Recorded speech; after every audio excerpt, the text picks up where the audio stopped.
Here's my tier list for patch 9.05. In this tier list, I'm going to be mainly focusing on ranked solo queue, and I've got two main criteria that I'm going to be evaluating the agents on. The first one is going to be how impactful they are to learn.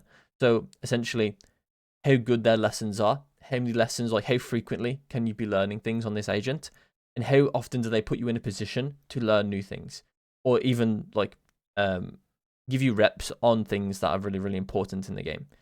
And the other criteria is going to be how proactive the agent is, which is kind of an element of learning as well. But the proactivity of an agent is kind of really important in solo queue because you don't really want to be relying on the random people on your team or what the enemies are doing. You want to be making your own proactive plays. So those are the two things I'm going to be focusing on. Okay, so I'm going to start off with Astra, and I'm going to limit myself to 1 or 2 sentences per agent as to not waste anyone's time. So Astra's in B tier for me because I think she's really, really strong past Immortal. She has a really high skill floor, but before Immortal, that's where that high skill floor really impacts you as a player learning the game. Imagine you're like building a pyramid. Astra's really good at building that top of the pyramid, but she isn't really that good at helping you build the foundational blocks because she's a very complicated character. That means that you would have to focus on some of the more complicated things and ignore some of the more foundational learnings that are really, really important for you as a controller player to know. And that's why I think Astra's a bit B tier in solo queue. If this was just looking at strength alone, it probably would be towards S, maybe top of A. But yeah, in solo queue, she's a bit B. Yeah, because also as well, the reliance on team play isn't ideal for solo queue because you don't want to be relying on anyone else. Speaking of which as well, Breach doesn't want to be relying on anyone else. And the thing is that he kind of has to a lot of the time. He can be proactive himself. I just don't know why you'd want to do that on Breach when there's other initiators that can do that more effectively than him.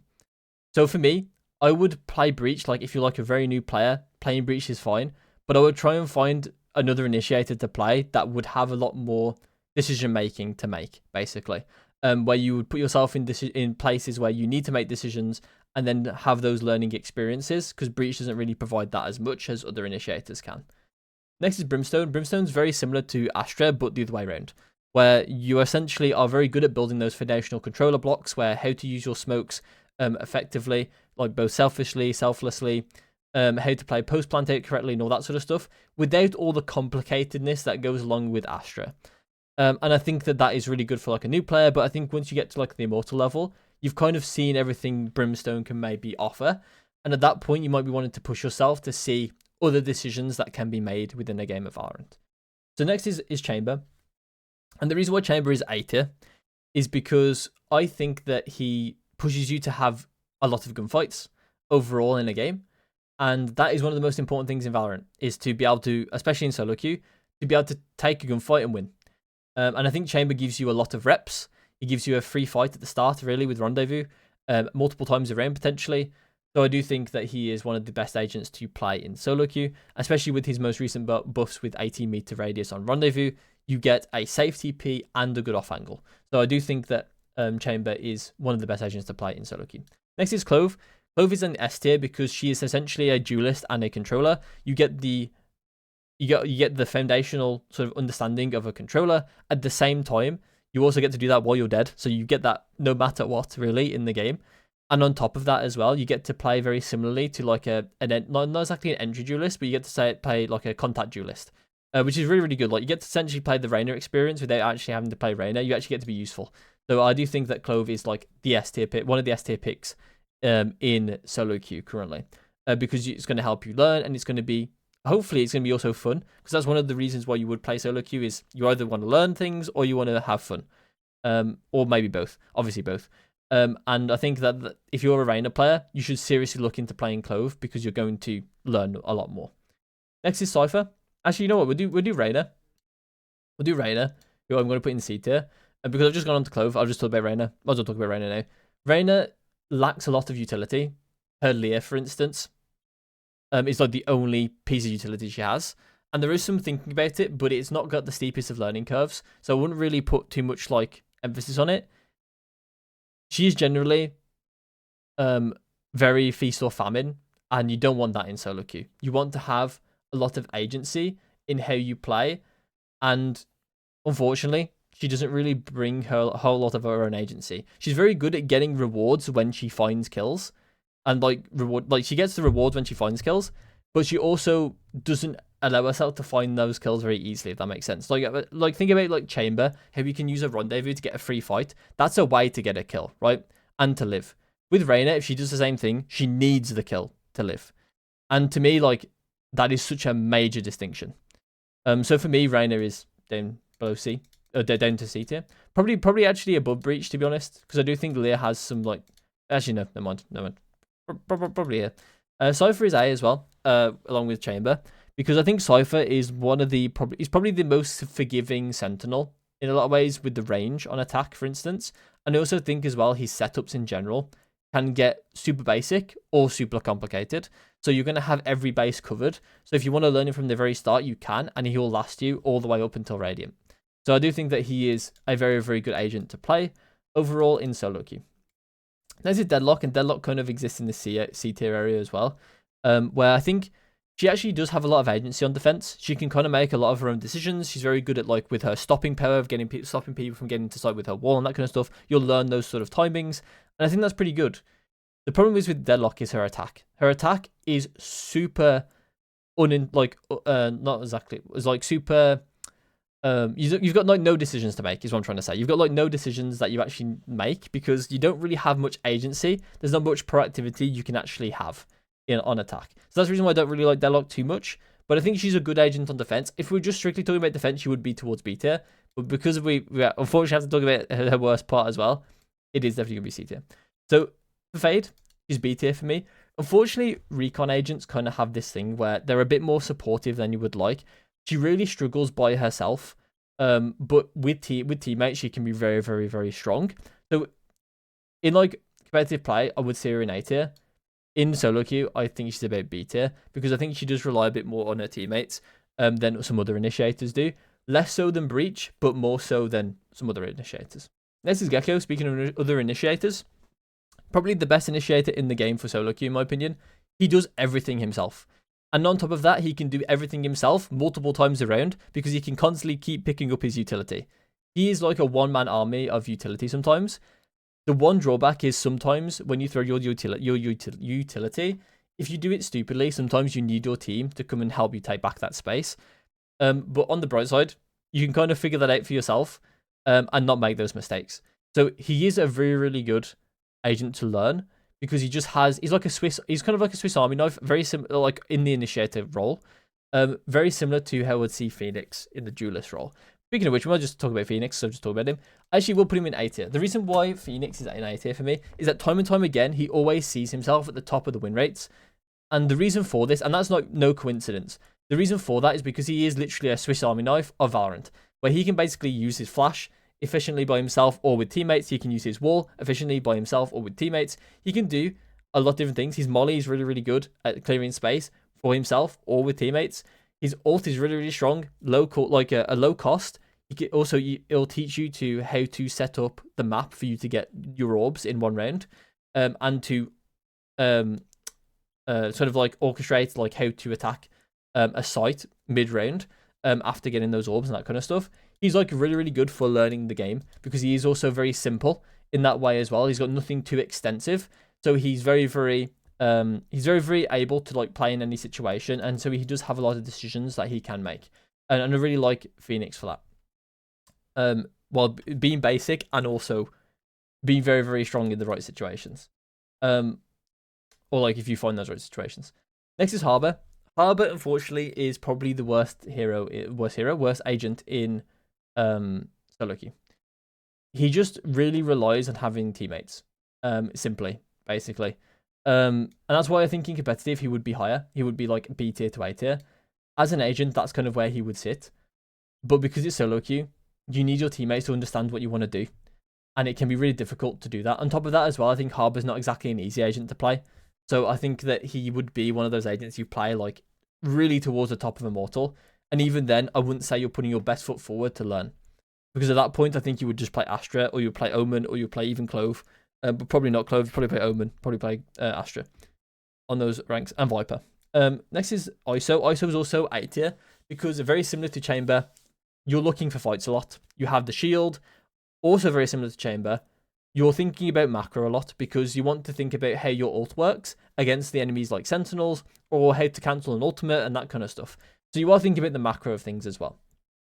Next is Jet, also very similar to Chamber. You're looking for that first fight, that free first fight with your dash. Alternatively though, to Chamber, is that you're also looking at how you can create space for your team. And how you can use your smokes effectively. You have a lot of tools to be strong and a lot of tools to think about. So I do think that Jet is really, really strong in solo queue, and she's also very, very good for improving in solo queue. Next is KO. KO's in B tier for me. For me, he's like also one of those agents that's kind of looking at like, can I cancel an agent's ultimate with my stuff? Can I go into this site and cancel the Sentinel's impact? Very similar to ISO. And KO also has a bunch of other things with like setting up flashes for his team or himself. He's kind of like the better version of Breach in that way. In my opinion, if you know how to pilot KO, he's always going to be better than Breach, like majority of the time. Because KO's simple reason that KO exists is enough reason not to play Breach. Because I think if you're efficient enough at KO, you don't need to play Breach. A lot of the time anyway. It depends on map, to be fair, a tiny bit. But yeah, for the most part, KO is really, really strong to learn like lineup stuff, learn how to play like how to set your team, and macro stuff with how to get into a site against Sentinel, that kind of stuff. Just repeating myself for no reason. Next is Killjoy. Very similar to Chamber in the way that you have limited range on your utility.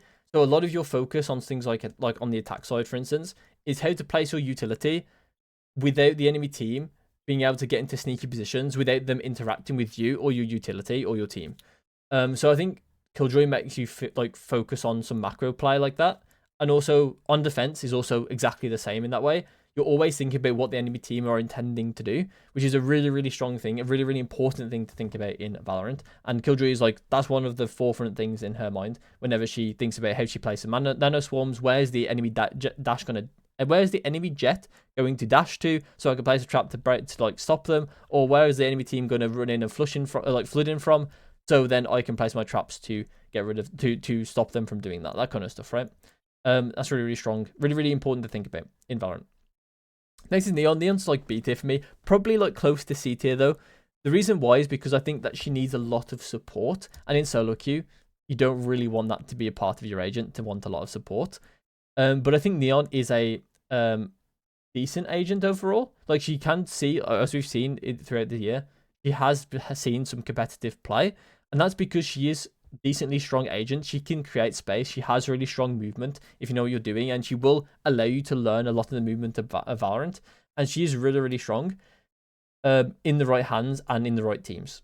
But I think that in solo queue, you're better off playing other agents. But she's by no means a bad pick. Next is Omen. Omen's S tier. Honestly, would this be a surprise? Probably not. He is probably one of the best agents to kind of learn the game on.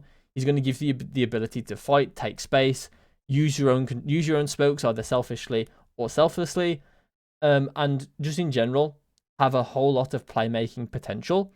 His ult is a bit situational, which is probably the weakest part of his kit.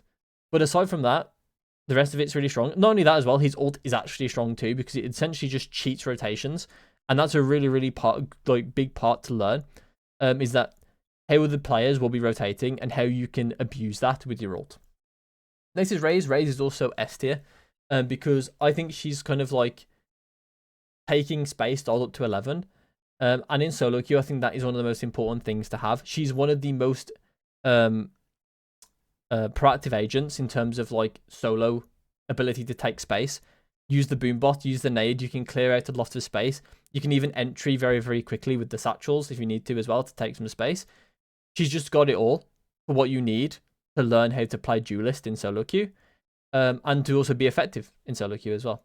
And next is Sage. I've got Sage in C tier because overall she's a very situational agent. I think that the heal and the res really hold her back because they are they're gated by teammate being injured and teammate being dead, and in a good position. So I think that the problem is that half the agent's kit is just situational. And in some situations as well, the healing doesn't even mean anything. The res will mean a lot more, but the healing sometimes can just mean nothing because they get one tapped. Like so that kind of stuff. Like Sage just really, really struggles for me to have impact in solo queue. The main impact comes from the wall and the slow, which are good abilities, but I would just play other agents that maybe have a bit more going for them than Sage.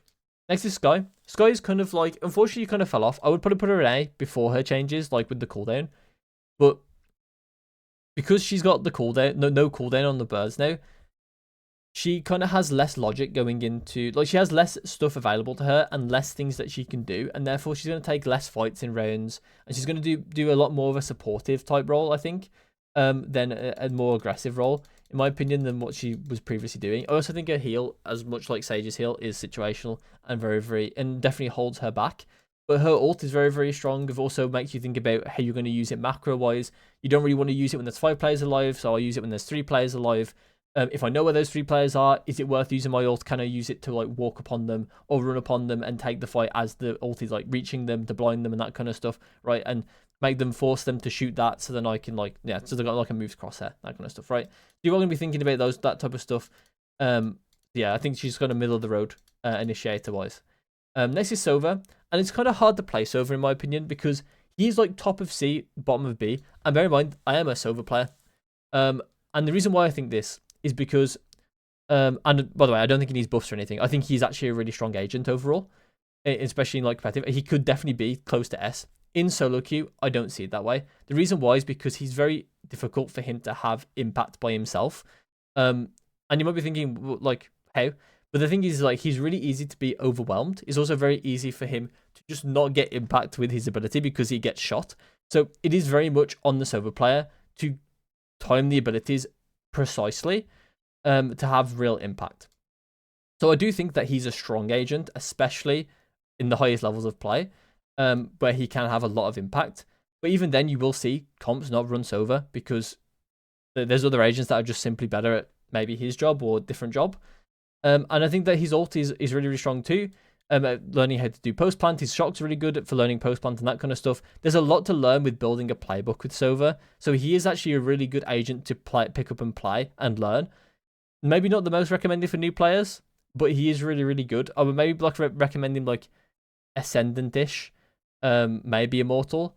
But yeah, for the most part, I think Sova is like a really fun agent. I also think he's a really decent, like good agent. I also think he's really good to learn how to make lineups on and the effectiveness of lineups and how to time them, and that kind of stuff. Next is Viper. Viper's A tier for me.